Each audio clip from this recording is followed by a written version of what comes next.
A lot of questions been asked on when do you get pay your money from Amazon Associates account or Amazon affiliates accounts.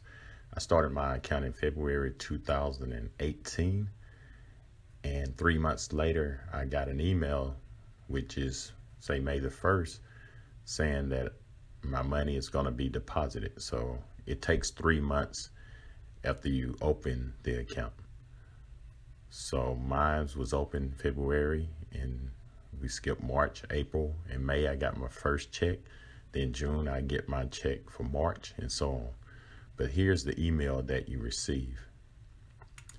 You see, I got this email, and it's telling you we have just sent payments to eligible associates for advertising fees, earnings, and programs during the month of February.